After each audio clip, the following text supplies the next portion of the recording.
Olá, meus irmãos, minhas irmãs. Hoje nós estamos aqui para juntos, durante toda a tarde, estarmos numa maratona do romance doutrinário, fantástica, preparada com muito carinho, para compartilhar com todos vocês no mês da nossa querida Ivone do Amaral Pereira. O conto que nós vamos ver agora, ele se chama o conto Lição Materna. Ele é o segundo conto do livro Ressurreição e Vida. Esse conto é um relato de Leon Tolstói para todos nós, a pedido de um espírito chamado Dmitri, que nos diz que saiu de um ambiente conflituoso, terrível no plano espiritual, quando ele relembra e ele se reencontra com os ensinamentos da sua mãe. Mas o conto começa assim. O conto começa com um relato de Leon Tolstói, só falando um pouquinho da sua jornada no plano espiritual. Leon Tolstói nos diz assim: ao despertar na vida espiritual, reconheci-me igualmente de posse da minha vontade soberana, senhor de mim próprio, capaz de me dirigir segundo os meus pendores e desejos, o que me assegurou a posse de uma liberdade enobrecedora. Verifiquei em seguida que depois da morte nem estaremos santificados como justos, a despeito de quantas afirmativas em contrário da religião que nos embalou as egoístas esperanças, nem envolvidos a sabedorias estranhas às nossas qualidades de homem. Esta observação me pareceu tão justa e lógica que respirei tranquilizado de algumas apreensões. Então, nesse primeiro cenário, Tolstói vem nos dizer que depois que ele desencarnou, ele verificou que no plano espiritual ele era exatamente, como ele tinha sido na sua última encarnação. No sentido de que, exatamente em qual sentido? Dele não se tornar um santo, dele não ser o expert em um determinado assunto. Ele, na verdade, era um espírito que evoluiu mais um pouco, que adquiriu novos conhecimentos e que agregou tudo isso ao seu espírito. Mas nem por isso ele se tornou um santo, como algumas religiões, como ele diz, ou afirmar. E ele diz que isso ele trouxe para ele uma tranquilidade muito grande. E aí ele diz o seguinte, que ele pôs-se peregrinar pelo espaço, a imitação do que outrora ele fazia pelas aldeias russas, no intuito de verificar situações de outros espíritos como eu. Há segredos do além-túmulo que será preferível o homem ignorar por enquanto. Então vamos lá. O que Leon Tolstói então nos diz? Depois que ele chegou lá no plano espiritual e que ele verificou que era tudo do mesmo jeito, não tinha nenhuma surpresa assim, ele resolveu então andar, peregrinar pelo espaço. Por quê? Porque ele era, na sua última encarnação, ele era russo, e ele nos diz aí que ele fazia isso, pelas aldeias russas, quando ele estava encarnado. Então, ele se pôs também a fazer a mesma coisa no plano espiritual. E nos traz uma observação que é um pouco apreensiva, vamos assim dizer, que tem coisas lá do além-túmulo que a gente pode continuar ignorando, que é a melhor coisa que a gente faz. E aí ele diz o seguinte, que ele caminhando, num belo dia, num dia ele encontra numa região sofrível da imensidão atmosfera, ele encontra então uma individualidade espiritual. Ele encontra um espírito a quem ele diz ter se afeiçoado com o tempo e que naquele momento que ele encontra esse espírito lhe pede então um favor, que era o favor de transcrever para o mundo objetivo, ou seja, para o nosso mundo, quando possível, então, quando possível, quando fosse possível, a preocupação que ele tinha, né, que lhe inquietava ele, já que ele mesmo, aquele espírito, aquela individualidade espiritual, não poderia fazer, porque ele não tinha recursos para isso. Então, ele era um espírito ainda que não tinha uma condição de estabelecer uma comunicação com o médium. E ele tinha essa preocupação de, então, trazer para nós encarnados essas observações. E aí ele pede isso ao Leon Tolstói. E aí começa o relato do Dmitri. Essa espiritualidade, essa individualidade espiritual, a qual Leon Tolstói nos fala. E aí Dmitri começa então o seu relato. Dmitri nos diz que ele nasceu em Nizhny, uma cidade russa, e ele diz que também foi nessa cidade que ele se suicidou. Então a gente já sabe que essa individualidade, ela era uma individualidade que ela estava no plano espiritual depois de cometer um suicídio, e por isso mesmo ele reconhecia que ele ainda não estava apto para poder estabelecer esta comunicação, para trazer este relato que ele vem então compartilhar conosco através de Leon Tolstói e, consequentemente, Leon Tolstói através da nossa querida Ivone do Amaral Pereira. E aí Dmitri começa a nos contar quais foram as suas aflições. Ele primeiro diz que ele não aceitava que ele era um homem mortal. Então, para ele, isso não acontecia, isso não existia, essa possibilidade não havia. E aí ele diz que foi por isso que ele resolveu desaparecer para sempre do mundo dos vivos, né? Confiando-me, protetor das águas, então do rio Olga, né? Ao verificar que a vida não mais satisfazia seus anelos. Então, esse rio é um rio, o rio Olga, que passa pela essa cidade de Nizhny, na Rússia, e Dmitri, então, em um momento da sua existência, ele, então, se joga e resolve, então, se suicidar neste rio. Ele nos relata que, após o suicídio, né, desapontado, né, com que ele encontra no fundo das águas, que ao invés dele receber, na verdade, o esquecimento da vida terrena, na verdade, ele encontra a vida imortal.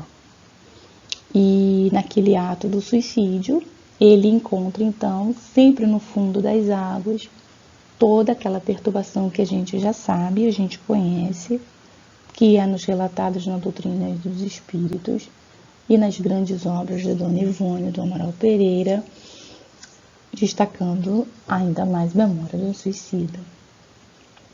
E ele ali fica atormentado, diz-nos pra gente que fica ali durante muito tempo, atado ao corpo, e a gente sabe que fica atado ao corpo sim, né? E ele se via, ele se sentia, ele passou por todo aquele estado, né, de putrefação, e principalmente o estado dos peixes que o devoravam e tudo mais. Então ele relata que no fundo das águas do rio Olga ele se decepciona, porque ele, ao invés dele ter todo o livramento dos seus transtornos, das suas angústias, ele fica atado então no seu corpo físico, enquanto ele era consumido e devorado. E aí ele diz que ele, enraivecido, óbvio, né, desamparado pela esperança e pela fé, dentro daquilo que ele tinha de possibilidade, então ele fica num período extremamente transtornado. E aí começa a beleza do conto, né? Ele diz que, passado muito tempo desses transtornos, ele começa a nos relatar que certa vez, e ele não sabe como, ele começou a pensar na mãe dele, que já havia falecido bem antes do seu ato suicida. E aí ele começa a relatar que ele começou a rever em pensamentos, e aí nós sabemos que nós estamos aonde o nosso pensamento está. Eu revi em pensamentos seu vulto grave e doce, indo e vindo entre os afazeres da nossa casa.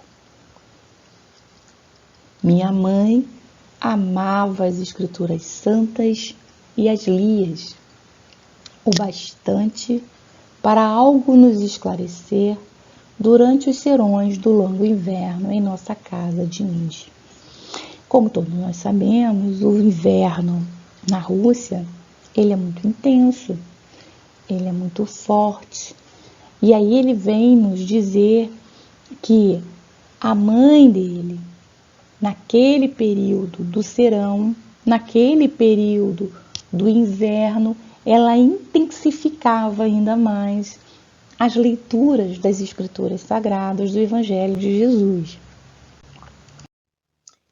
E ele diz que ela falava da bondade do Nazareno, falava das orações, né? Ensinava as orações, falava das curas dos cegos de nascença, dos paralíticos, dos leprosos, e falava das parábolas que Jesus nos ensinou. E ele começa, então, a rever tudo isso, a rever todo esse momento, todos esses instantes que a mãe os ensinava. Não só ele, mas os seus irmãos também. Mais tarde, né, ele diz que com o passar do tempo, ele se justifica que o turbilhão da vida, né, tirou então aquele turbilhão, né, das doces e sublimes noites domésticas, né, que quando a mãe dele ensinava o Evangelho do Cristo. E aí ele diz que, em função desse turbilhão da vida, ele esqueceu os ensinamentos do Evangelho de Cristo, consequentemente as doces palavras e os doces ensinamentos que a mãe dele trazia à luz das Escrituras Sagradas, e isso ficou esquecido, né, na sua mente. E aí ele diz que depois na treva, né, então naquele momento de dor, após o suicídio, e depois de ele viver todas essas recordações e sentir, antes de rever essas recordações, mas de sentir todas as dores, né, do atavismo ainda após o suicídio, ele diz então que essas recordações, essas vivências, elas renascem, né, do seu íntimo, do seu espírito, para se tornar então, na verdade, o consolo dele naquele momento de dor, naquele momento de desespero que ele vivia no plano espiritual devido ao seu ato suicida. E aí, aquelas doces recordações, aquelas doces palavras da sua mãe, o ensinamento da sua mãe, o compartilhar a oração, o ensinar como orar, foi que começaram então a trazer novamente para esse irmão o consolo necessário. E aí ele nos diz que ele acabou sendo criança novamente, né? Essas recordações todas trazem uma paz dentro dele, traz essa doçura e esse afeto materno, e ele então se sente confortável, se sente protegido, né, pelos braços da sua mãe, através dos ensinamentos de Jesus.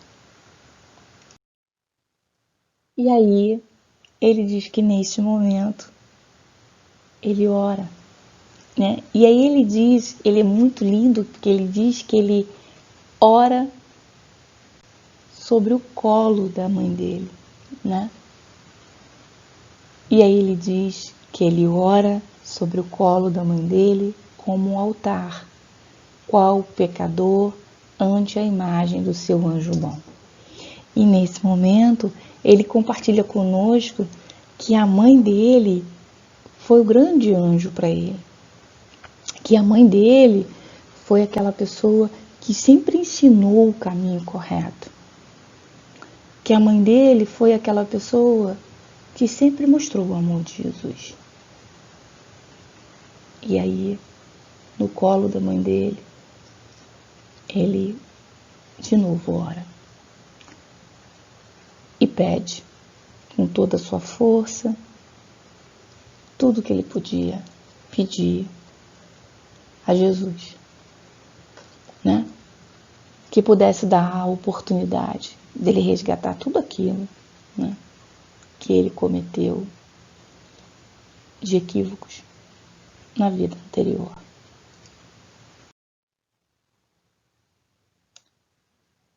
E aí ele diz assim: de novo eu me inclinei, levado por um respeitoso temor, diante dos nichos existentes pelas paredes da nossa casa. Ajoelhei-me ante os ícones da amada Nossa Senhora de Kazan, acendi a lamparina humilde, renovei as águas das vasilhas em que minha mãe depositava rosas e violetas para homenageá-la, ouvindo sem cessar, qual se tratasse de uma redentora obsessão: vinde a mim, vós que sofreis, e eu vos aliviarei. Nesse momento, meus irmãos, Dimitri nos relata que ele revive todos os ensinamentos da mãe dele na sua casa de infância. Ele nos relata que ele então ora no colo da mãe dele, e ele nos relata que ele então vai em frente ao altar da casa da mãe dele, que era uma pessoa devota, uma pessoa cristã, e nesse momento ele nos relata que ela era devota da Nossa Senhora de Kazan. Ele vai lá, ele acende a lamparina, ele bota água na vasilha, ele revive esse momento então harmônico, de conexão, a qual a família dele estabelecia, utilizava para estabelecer a conexão com a espiritualidade, e ele refaz todo esse caminho, e ele nos diz que ele ouvia sem cessar, qual se tratasse de uma redentora obsessão. Então, o tempo inteiro ele ouvia o ensinamento de Jesus: vinde a mim, vós que sofreis, e eu vos aliviarei. Mas ele também ouvia: eu sou a luz do mundo, o que me segue não andará em trevas. E aí, nesse momento de muita emoção, ele vai então e relata Leon Tolstói e diz assim: então, meu amigo, a formosa luz da esperança norteou minhas forças debandadas pela descrença de Deus, fomentadora do suicídio. Então, nesse momento, ele diz para Tolstói que ele comete o suicídio porque ele não tinha mais crença em Deus, porque ele tinha se afastado dos ensinamentos de Jesus, ele tinha se afastado da esperança que Deus é o nosso Pai misericordioso, justo e bom. Mas ele diz que a partir desses momentos, desse momento que ele começa a reviver tudo que a mãe dele ensinou, ele diz que a formosa luz da esperança, então, ela renasce através dos ensinamentos da mãe dele. E aí ele diz que a mãe dele era paciente, mas que, acima de tudo, aquela voz da mãe dele, doce, que repetia para ele, nos ouvidos dele, as lições de infância. Então, quando ele diz assim, era como se fosse uma voz obsessora. Vinde a mim, todos vós que sofreis, eu sou a luz. Sim, era a mãe dele que repetia as lições de infância nos ouvidos dele o tempo inteiro.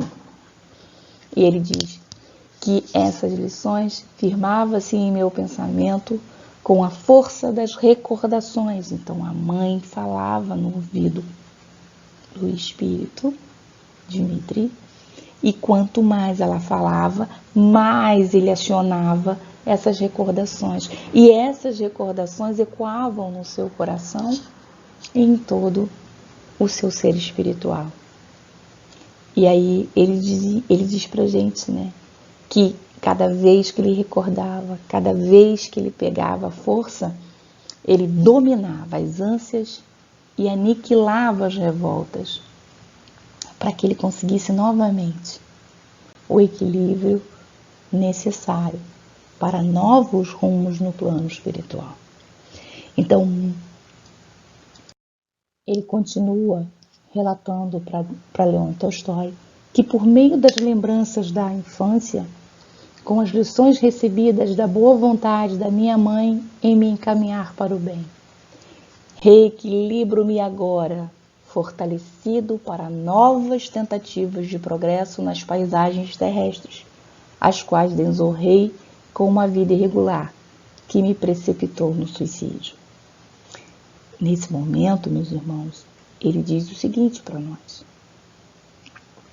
que ele estava no pior momento dele como espírito, e ele só conseguiu se reequilibrar porque a voz da mãe dele no ouvido acionou as recordações que estavam no seu espírito, e com essas recordações ele vive novamente todas as emoções compartilhadas pelos ensinamentos de Jesus, e somente isso foi somente com tudo isso, né? Com todos os ensinamentos, com todo esse momento, foi possível se reequilibrar para ele continuar, então, o que ele precisa fazer como espírito em progresso. E ele diz assim: sim, meu caro amigo, fazei-me o favor, quando possível, de dizer às mulheres que são mães e vivem ainda sobre a terra, que não se descurem de ensinar a sublime moral do Evangelho aos seus filhos pequeninos, no aconchego suave do lar. As sementes por elas lançadas naqueles corações iniciantes germinarão mais tarde ou mais cedo, resolvidas pelos labores ásperos do infortúnio ou do progresso.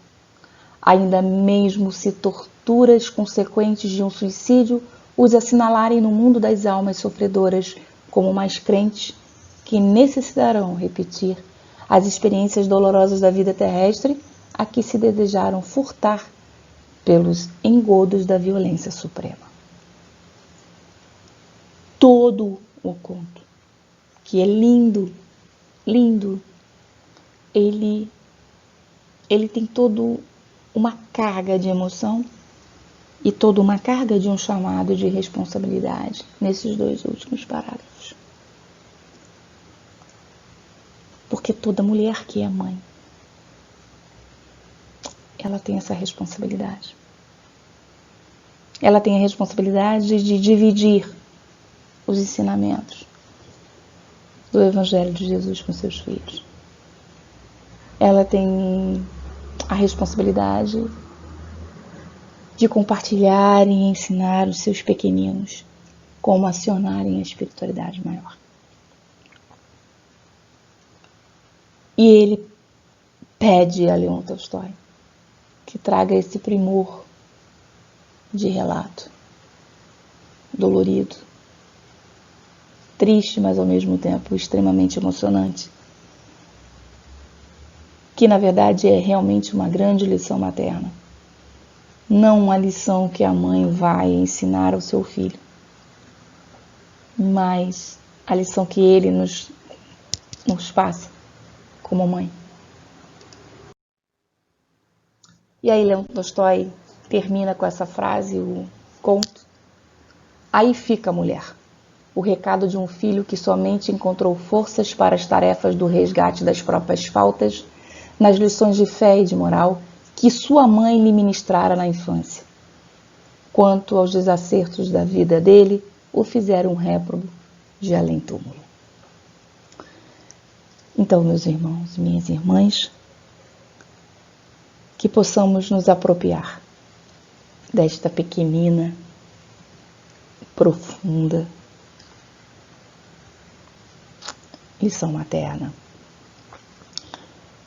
E com ela, conectados a ela, eu convido todos nós para fecharmos nossos olhos e pedirmos então ao nosso querido Jesus, Pai amado, que possa então nos fortalecer, continuar nos intuindo, continuar nos fortalecendo ao ponto de continuarmos sempre perseverantes nos seus ensinamentos junto aos nossos pequeninos.